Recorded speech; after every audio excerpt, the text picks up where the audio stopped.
মাদারীপুর জেলার শিবচরে উপজেলার স্বাস্থ্য কমপ্লেক্সের দীর্ঘদিন ধরেই রয়েছে জনবলের তীব্র সংকট। চিকিৎসক, প্যাথোলজি বিভাগ ছাড়াও চতুর্থ শ্রেণীর প্রায় সবগুলো পদ দীর্ঘদিন ধরে শূন্য থাকায় দায়িত্বরত চিকিৎসকদের প্রতিনিয়ত পড়তে হচ্ছে বিভাগে।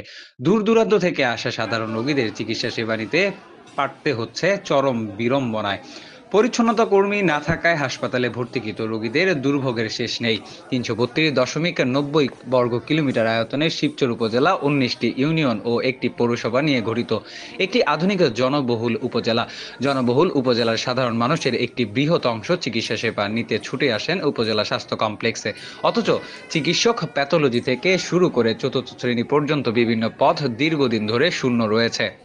স্বাস্থ্য কমপ্লেক্সের একমাত্র অপারেশন থিয়েটার বন্ধ ৬ মাস ধরে, নেই জেনারেটর, নষ্ট এক্স-রে মেশিনও। মা ও শিশুর প্রাথমিক স্বাস্থ্যসেবা ছাড়াও সাধারণ রোগীর প্রাথমিক চিকিৎসা ছাড়াও অন্য কোনো সেবা মিলছে না এখনো।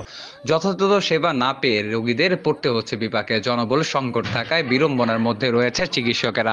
প্রকাশ করেছেন নিজেদের অসহায়ত্ব। বর্তমানে হাসপাতালে নেই কার্ডিওলজি ইনক্রেস, অর্থোপেডিক্স, সার্জারি, চক্ষু আবাসিক, মেডিকেল অফিসার এবং ইএমই। সিনিয়র স্টাফ নার্সের শূন্য পদও রয়েছে, 2টি মিডওয়েফ, একটি মেডিকেল টেকনোলজিস্ট, রেডিওলজি এবং ইমেজিং। প্রধান সহকারী কাম কম্পিউটার অপারেটর, ক্যাশিয়ারের পদ খালি রয়েছে। এছাড়াও gardener, ticket clerk, security guard, আয়া ব্যাংক, পরিচ্ছন্না কর্মী সবগুলাই পদ রয়েছে দীর্ঘদিন ধরে শূন্য।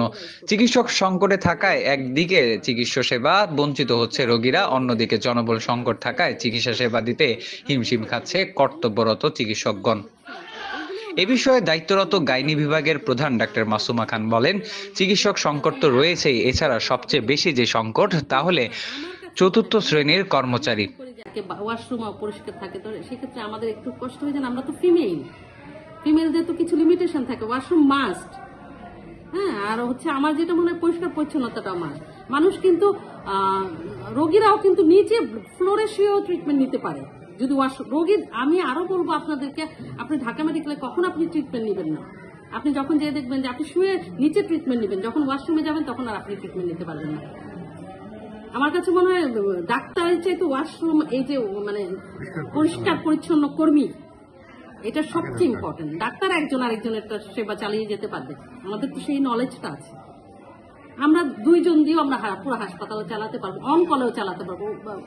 আপনি বলেন যে ফোনে আমাকে একটা রোগীর সম্বন্ধে জানাবেন যে এই রোগীটার এই প্রবলেম, আমি কিন্তু দূর থেকে ট্রিটমেন্ট দিতে পারবো। কিন্তু পরিষ্কার পরিচ্ছন্নতা কিন্তু খুব ইম্পর্টেন্ট। আপনি দৈনিক নতুন বাংলার খবর, ঢাকা।